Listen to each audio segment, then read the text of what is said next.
आज का ये एपिसोड शुरू करने से पहले एक छोटी सी बात। क्या आप भी अपना पॉडकास्ट बनाने की सोच रहे हैं? तो एंकर ट्राई कीजिए।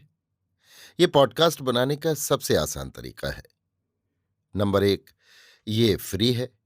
नंबर दो, इसमें कई सारे ऐसे टूल्स हैं जो आपको अपने फोन और कंप्यूटर पर रिकॉर्ड और एडिट करने की फैसिलिटी देते हैं। नंबर तीन, आप अपने पॉडकास्ट को डिस्ट्रीब्यूट भी कर सकते हैं, जिससे इसे स्पॉटिफाई और दूसरे प्लेटफॉर्म पर सुना जा सके। तो डाउनलोड कीजिए फ्री एंकर ऐप या विजिट कीजिए anchor.fm पर अपना पॉडकास्ट स्टार्ट करने के लिए। ये तो थी एक छोटी सी जानकारी, और अब शुरू करते हैं एपिसोड का सिलसिला। तो आज के एपिसोड में लीजिए सुनिए रविंद्रनाथ टैगोर के लिखे उपन्यास गोरा के 59वें भाग को मेरी यानी समीर गोस्वामी की आवाज में। परेश बाबू उपासना के उपरांत अपनी बैठक के सामने बरामदे में चुपचाप बैठे थे। सूर्य अभी अभी अस्त हुए थे। इसी समय ललिता को साथ लिए विनय ने वहां प्रवेश कर उनको प्रणाम किया। परेश बाबू दोनों को इस तरह वहां उपस्थित होते देखकर कुछ विस्मित हुए। पास बैठने देने के लिए कुर्सी न होने के कारण उन्होंने कहा, चलो कमरे के भीतर चलो। विनय ने कहा, ना, आप उठे नहीं। ये कहकर वो वहीं जमीन पर बैठ गया। ललिता भी जरा हटकर परेश बाबू के पैरों के पास बैठ गई। विनय ने कहा, हम दोनों जने एक साथ आपका आशीर्वाद लेने आए हैं। यही हमारे जीवन की सत्य दीक्षा होगी। परेश बाबू विस्मित होकर दोनों के मुंह की ओर ताकने लगे। विनय ने कहा, बंधे हुए नियम के अनुसार बंधे हुए शब्दों के द्वारा समाज में प्रतिज्ञा ग्रहण मैं नहीं करूंगा। जिस दीक्षा से हम दोनों जनों का जीवन नत होकर सत्य के बंधन में बंधेगा, वो दीक्षा आपका आशीर्वाद ही है। हम दोनों ही जनों का हृदय भक्ति से आपके ही चरणों के निकट प्रणत हुआ है। हम दोनों का जो मंगल है वो ईश्वर आपके हाथ से दे देंगे। परेश बाबू कुछ देर तक कोई बात न कहकर स्थिर भाव से बैठे रहे। परेश बाबू ने फिर कहा, विनय, तो तुम ब्राह्मण होगे? विनय, ना। परेश बाबू, तुम हिंदू समाज में ही रहना चाहते हो? विनय, हां। परेश बाबू ने ललिता के मुख की ओर देखा। ललिता ने उनके मन का भाव समझकर कहा, बाबूजी, मेरा जो धर्म है वो मेरा है और सदा रहेगा। मुझे असुविधा हो सकती है, कष्ट भी हो सकता है, किंतु जिन लोगों के साथ मेरे मत का, यहां तक कि आचरण का मेल नहीं है, उन्हें गैर बनाकर दूर हटाकर रखे बिना मेरे धर्म में बाधा पड़ने की बात मैं किसी तरह अपने मन में नहीं ला सकती। परेश बाबू चुप रहे। ललिता ने फिर कहा, पहले मुझे जान पड़ता था ब्राह्म समाज से अलग होना जैसे समस्त सत्य से अलग होना है, किंतु इधर कुछ दिन से मेरी वो धारणा बिल्कुल जाती रही है। परेश बाबू मिलान भाव से जरा मुस्कुरा दिए। ललिता ने कहा, बाबूजी, मैं तुमको ये जताने में असमर्थ हूं कि मुझ में कितना बड़ा परिवर्तन हो गया है।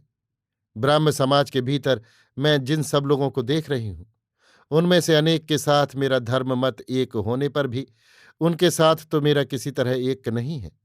तो भी ब्राह्म समाज के नाम का आश्रय लेकर उन्हीं को मैं विशेष करके अपना कहूं और पृथ्वी के अन्य सभी मनुष्यों को अपने से दूर रखूं, इसका कुछ भी अर्थ आजकल मैं नहीं समझ पाती।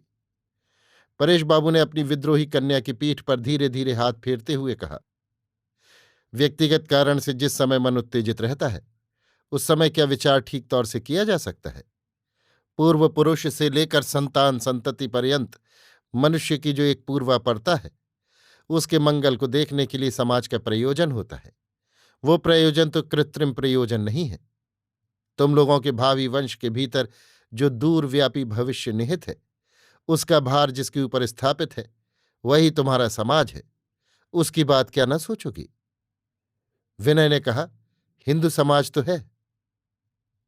परेश बाबू ने कहा, हिंदू समाज अगर तुम लोगों का भार ना ले, अगर तुम लोगों को स्वीकार ना करे तो? विनय ने आनंदमयी की बात याद करके कहा, उसे अपने तई स्वीकार कराने का भार हम लोगों को लेना होगा। हिंदू समाज तो सदा से बराबर नए नए संप्रदायों को आश्रय देता आया है। हिंदू समाज सभी धर्म संप्रदायों का समाज हो सकता है। परेश बाबू, जबानी बहस में एक चीज को ढंग से दिखाया जा सकता है, किंतु कार्य के समय वो ढंग पाया नहीं जाता। नहीं तो कोई क्या खुशी से पुरातन समाज को छोड़ सकता है? जो समाज मनुष्य के धर्म बोध को बाहरी आचार की बेड़ियां डालकर एक ही जगह कैद करके बिठा रखना चाहता है, उसे मानने से अपने को चिरदिन के लिए काठ की पुतली बनाकर रखना पड़ता है। विनय, हिंदू समाज की अगर वही संकीर्ण अवस्था हो गई हो तो उससे उसे मुक्ति देने का भार हम लोगों को लेना होगा। जहां घर की खिड़की और दरवाजों की संख्या बढ़ा देने से ही घर में हवा और प्रकाश आ सकता है, वहां कोई चिढ़कर पक्की इमारत को गिरा देना नहीं चाहता। ललिता कह उठी, बाबूजी, मैं इन सब बातों को समझने में असमर्थ हूं। किसी समाज की उन्नति का भार लेने के लिए मेरा कोई इरादा नहीं, किंतु चारों ओर से ऐसा एक अन्याय मुझे धक्के देता हुआ ठेल रहा है कि मेरे प्राण जैसे हाफ उठे हैं। किसी भी कारण से ये सब सहकर सिर नवा कर रहना मुझे उचित नहीं है। उचित अनुचित भी मैं अच्छी तरह नहीं समझती, किंतु बाबूजी, मुझसे ये सहा न जाएगा। परेश बाबू ने स्नेहपूर्ण स्वर में कहा, और भी कुछ समय ठहरना क्या अच्छा न होगा? इस समय तुम्हारा मन चंचल है। ललिता, ठहरने में मुझे कुछ आपत्ति नहीं है, किंतु मैं निश्चय जानती हूं मिथ्या बातें और अन्याय अत्याचार और भी बढ़ता ही रहेगा। इसी से मुझे बड़ा भय होता है कि असह्य होने के कारण पीछे अकस्मात कहीं ऐसा कुछ न कर डालूं जिससे तुमको भी कष्ट मिले। तुम ये न ख्याल करो बाबूजी कि मैंने कुछ सोचा नहीं। मैंने खूब अच्छी तरह सोचकर देखा है कि मेरा जैसा संस्कार और शिक्षा है, उससे ब्राह्म समाज के बाहर शायद मुझे बहुत संकोच और कष्ट स्वीकार करना होगा। किंतु मेरा मन कुछ कुंठित नहीं होता, बल्कि मन के भीतर एक जोर पैदा हो रहा है, एक आनंद हो रहा है। मुझे अगर कुछ चिंता है तो बस यही बाबूजी कि पीछे मेरा कोई काम तुम्हें कुछ कष्ट न पहुंचावे। ये कहकर ललिता धीरे धीरे परेश बाबू के पैरों पर हाथ फेरने लगी। परेश बाबू ने जरा मुस्कुराकर कहा, बेटी, मैं अगर केवल अपनी ही बुद्धि के ऊपर भरोसा करता तो मेरी इच्छा और मत के विरोध से कोई काम होने पर मैं दुख पाता। तुम लोगों के मन में जो आवेग उपस्थित हुआ है वो संपूर्ण अमंगल है। ये बात मैं जोर के साथ कह नहीं सकता। मैं भी एक दिन विद्रोह करके घर छोड़कर निकल आया था। किसी सुविधा या असुविधा की बात नहीं सोची। समाज के ऊपर आजकल जो ये घात प्रतिघात चल रहा है, इससे समझ पड़ता है कि उन्हीं जगदीश्वर की शक्ति का कार्य चल रहा है। वो परमपिता अनेक ओर से तोड़ फोड़ कर, गढ़कर, संशोधन करके किस चीज को किस भाव से खड़ा करेंगे ये मैं क्या जानूं। ब्राह्म समाज या हिंदू समाज का ख्याल उन्हें नहीं है। वो मनुष्य को केवल देखते हैं। इतना कहकर परेश बाबू थोड़ी देर आंखें बंद करके मानो अपने अंतःकरण के एकांत में अपना समाधान करते रहे। थोड़ी देर बाद उन्होंने कहा, देखो विनय, हमारे देश का समाज धर्म विश्वासों के साथ संपूर्णतया बंधा हुआ है। इसीलिए हमारे सभी सामाजिक क्रियाकर्म के साथ धार्मिक अनुष्ठान का योग है। जो लोग धर्म विश्वास के घेरे के बाहर हैं, उन्हें समाज के घेरे में किसी तरह नहीं लिया जा सकता। इसीलिए उसके लिए रास्ता नहीं रखा गया। इस बात को तुम लोग कैसे टालोगे, मैं तो ये सोच नहीं पाता। ये बात ललिता अच्छी तरह नहीं समझ सकी, क्योंकि दूसरे समाज की प्रथाओं से उसके समाज का भेद उसके लिए प्रत्यक्ष नहीं हुआ था। उसकी यही धारणा थी कि मोटे तौर पर दोनों के आचार अनुष्ठान में बहुत अधिक अंतर नहीं है। जैसे उसने विनय के साथ अपने घर के लोगों का विशेष अंतर अनुभव नहीं किया था, वैसे ही वो दोनों समाजों की परस्पर स्थिति समझती थी। वो ये भी नहीं जानती थी कि उसके लिए हिंदू पद्धति से विवाह अनुष्ठान में कोई विशेष बाधा भी हो सकती है। विनय ने कहा, हम लोगों में विवाह शालग्राम स्थापित करके होता है, आप उसी की बात कह रहे हैं? परेश बाबू ने एक बार ललिता की ओर देखकर कहा, हाँ। ललिता क्या वो स्वीकार कर सकेगी? विनय ने ललिता के चेहरे की ओर देखा। वो समझ सका कि ललिता का समस्त अंतःकरण संकुचित हो उठा है। ललिता के हृदय का आवेग एक ऐसे बिंदु पर आ पहुंचा था जो उसके लिए बिल्कुल अपरिचित और संकटमय था। इससे विनय के मन में बड़ी करुणा उपजी। सारा आघात अपने पर लेकर इसे किसी तरह बचाना होगा। इतना बड़ा तेज हार कर लौट जाए ये भी उतना ही असह्य है, और विजय के दुर्दम उत्साह में वो मृत्यु बाण छाती पर झेल ले, ये भी उतना ही दारुण। उसे विजय भी बनाना होगा, उसकी रक्षा भी करनी होगी। ललिता थोड़ी देर सिर झुकाए बैठी रही, फिर विनय की ओर एक बार करुण दृष्टि से देखती हुई बोली, आप क्या सचमुच शालग्राम को मानते हैं? विनय ने फौरन कहा, नहीं, नहीं मानता। शालग्राम मेरे लिए देवता नहीं है, मेरे लिए केवल एक सामाजिक चिन्ह है। ललिता ने कहा, मन ही मन जिसे केवल चिन्ह मानते हैं, बाहर से तो उसे देवता स्वीकार करना होगा। विनय ने परेश की ओर देखकर कहा, मैं शालग्राम नहीं रखूंगा। परेश बाबू कुर्सी छोड़कर उठ खड़े हुए और बोले, विनय, तुम लोग सब बातों को साफ साफ करके सोच विचार कर नहीं देखते। तुम्हारे अकेले या और किसी के मतामत की बात नहीं हो रही है। विवाह तो केवल व्यक्तिगत बात नहीं है, वो एक सामाजिक कार्य है।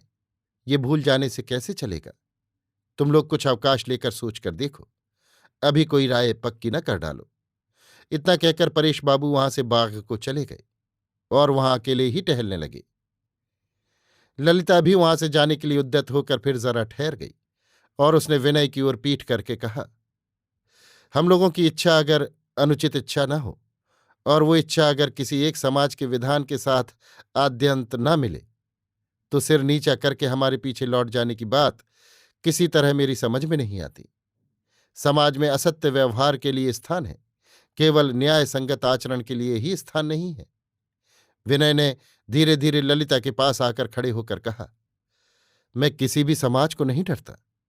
हम दोनों जने मिलकर अगर सत्य का आश्रय ग्रहण करें तो हमारे समाज जैसा इतना बड़ा समाज और कहाँ पाया जाएगा। बरदा सुंदरी ने इसी समय आंधी की तरह दोनों जनों के सामने आकर कहा, विनय, मैंने सुना है तुम दीक्षा न लोगे, क्यों?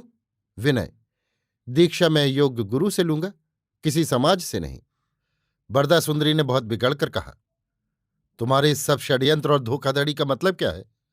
दीक्षा लेने का बहाना करके 2 दिन तक मुझे और सारे ब्राह्म समाज को चक्कर में डालने का क्या मतलब था तुम्हारा? ललिता, तुम कैसा सर्वनाश किए दे रही हो, ये बात क्या तुमने एक बार भी नहीं सोची?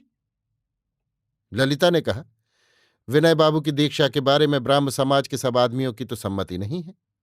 ब्राह्म समाज का मुखपत्र तो तुमने पढ़कर देखा है, ऐसी दीक्षा लेने की जरूरत क्या है?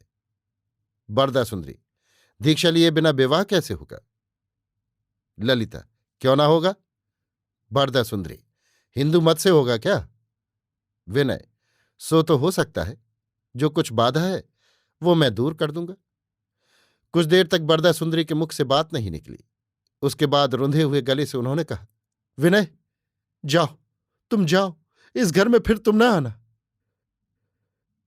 अभी आप सुन रहे थे रविन्द्रनाथ टैगोर के लिखे उपन्यास गोरा के 59वें भाग को मेरी यानी समीर गोस्वामी की आवाज में।